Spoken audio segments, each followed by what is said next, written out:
interesantă cu Radu, pe care o veți găsi online după 8 octombrie, pentru că acest domeniu al Eneagram este foarte vast, foarte interesant și nu o să reușim să-l cuprindem în această emisiune.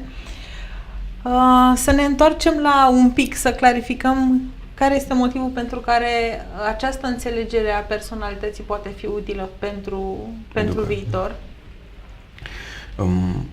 Prin acest sistem, oamenii ajung acasă la cine sunt ei și pot să aibă o relație liberă și directă la nivel de aproape de comuniune cu oamenii din jurul lor foarte repede. De ce consider că este foarte util în viitor? Este pentru că, după părerea mea, uitându-ne la ce s-a întâmplat în trecut și la noi în țară și în alte țări și ce se va întâmpla în viitor, va fi o nevoie educațională dintr-o altă paradigmă de viață. De exemplu, nașii mei sunt profesori universitari, și vorbim destul de des când ne întâlnim despre situația învățământului în România, cum sunt copiii de acum față de generațiile anterioare, cum sunt profesorii de acum față de generațiile anterioare. Și eu cred că în viitor, într-un timp relativ scurt, sistemul educațional curent nu o să mai poată să mai aducă acea valoare cum se întâmpla înainte. Pentru că acești copii învață mult prea repede și diferit față de ceea ce știm noi. Se comportă diferit? Se comportă diferit și în același timp au nevoie de un anumit... să-ți dau un exemplu. În 2004, deschiderea pe care o au este foarte mare și sunt mult mai abili. De exemplu, în 2004, 27 de copii au plecat să studieze după bacalaureat în alte țări. Burse și mai departe. În 2012, 48.000. Deci, practic, specialiștii viitorului în care puteau fi specialiștii viitorului și generația viitoare în România, nu mai învață în România. Deci nu numai că nu mai profesează în România. După 2007-2008 foarte mult medici, ingineri și mai departe au plecat. Nici tinerii nu mai învață în România. Nu e doar vorba despre o modă. Exact. Este vorba de o nevoie reală, pentru că sunt niște copii, înțeleg, niște tineri deschiși să primească mult mai multă informație decât se poate oferi în momentul de față. Ei se simt limitați. Sunt copii în clasa 11-12 în care văd, de exemplu, nu vreau să dau nume, povestea, de exemplu, că la un liceu din București, foarte important, se întâmplă calitatea profesorilor să fie cumva depășită de elevi, de cât de inteligenți, cât de abili sunt și mai departe. Și profesoara le spune că pe la mijlocul trimestrului că ei ar trebui să citească mai mult din carte ca să învețe, pentru că ea atâta poate să le transmită. Sau profesori de religie care le spune copilor că nu ar trebui să studieze matematica și fizica pentru că alea sunt instrumentele diavolului. Ok. Dar ce înțeleg este că acest sistem pe care îl propune Eneagrama de a înțelege personalitatea poate să fie foarte de ajutor și pe zona de relație, și pe zona de explorare, atât pentru elevi cât și pentru profesori. Și acum vreau să trecem în zona de organizații, pentru că și acolo avem de vorbit, pentru că ne dorim schimbare, avem nevoie de schimbare, am trecut printr-o perioadă de criză care este încă o perioadă de criză și care pare că nu se va termina nici în curând. Ce propune Eneagrama pentru zona de leadership, pentru zona de... În ultimii 2 ani am avut șansa să cunosc, să lucrez cu o organizație numită Eneagram in Business, Eneagram in Business Network, care ei de câțiva ani aplică Eneagrama ca instrument de transformare organizațională și a culturii organizaționale în diverse companii. Ce se întâmplă este că s-au putut distila într-un mod foarte detaliat care este paradigma, de exemplu, de leadership a fiecărui eneatip, cum se comportă fiecare tip cum ia decizii, cum se întâmplă să dea feedback sau să primească feedback, cum se întâmplă să gestioneze un conflict, astfel încât este foarte ușor.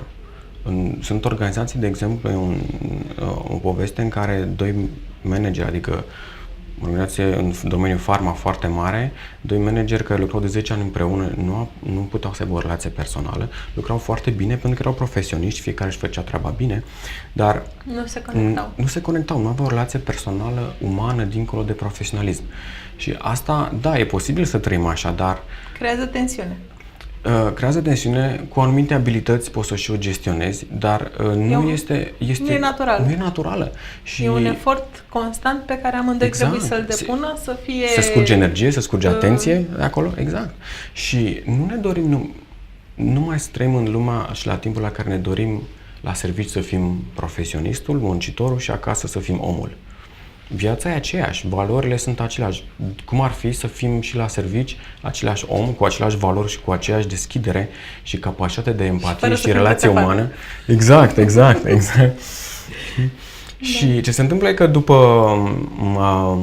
aplicarea, după introducerea la nivel de middle și top management a acestui instrument, oamenii ăștia s-au întâlnit, au vorbit jumătate de oră și 9 ani de separare și tensiune s-au șters absolut, în 20 de minute. Înțelegeau rațiunile pentru care celălalt face lucrurile într-un anumit fel. Și mai mult, pentru că felul în care vede lucrurile și face lucrurile este la fel de valid ca a lui. Pentru că mintea umană are chestia, ok, eu știu să fac așa, funcționează, de ce nu faci și tu așa și funcționează? Să facă la fel ca mine ca să funcționeze. Deci înțelegi că, de fapt, nu e vorba numai de o diferență de opinie, e vorba de o diferență de paradigmă. Adică, realmente, ceea ce este valoros, important, are efect, contează, este unic în profunzime de la o altă persoană la alta. Adică nu e că nu am cam o altă opinie, mie îmi place Bex, ție îți place Tuborg, știi? Nu este vorba despre, este vorba despre un alt mod de a vedea lumea în profunzime. Și, practic, Enneagrama este ca un instrument care aduce rezultate în termen de relații interumane, comunicare, de exemplu, echipe de mare performanță poți să construiești în 2 zile.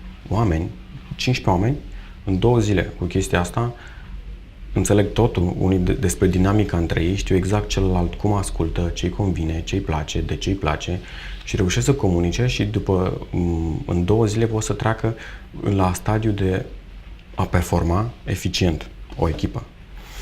Pentru că până acum, cel puțin, eu nu am cunoscut și nu am întâlnit un sistem la care poate să combini să fii și om, să fii și tu însuți, să fii și profesionist în orice moment din viață. Fie că ești la serviciu, că ești acasă. Știi? Și asta oferă. Cumva trăim cu o presiune care ne face la serviciu să ne manifestăm un pic diferit sau mai mult diferit, depinde de standardele pe care le are organizația. Și pierdem. Asta înseamnă că să aplici o astfel de metodă ai nevoie de organizații cu adevărat vizionare. În general, pot să spun, s-a făcut în 2011 un studiu despre organizațiile care au introdus Enneagrama în culturalul de companie și mai mult de 18 luni și ce rezultate au avut și ce fel de mentalitate au avut. Și sunt câteva criterii, într-adevăr, esențiale pentru ca Enneagrama să fie introdus. Pentru că, știi cum e la training, de exemplu, oamenii pot simți că se duc la un training ca firma să-i șlefuiască, să-i modifice un pic și să-i facă să fie mașinuțe de a lucra mai bine.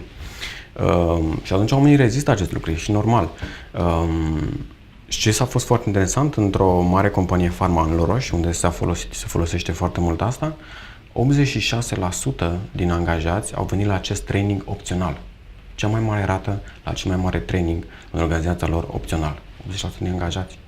Asta pentru că propune o apropiere de ceea ce sunt, de valorile mele și un drum personal în care am și promisiunea că mă voi înțelege mult mai bine cu cei din jur. Înțelegi valoarea celorlalte. Și la fel funcționează și acasă. Adică ceea ce e acolo îți transformă viața și în organizația ta și acasă. Am ajuns la momentul ultimei pauze.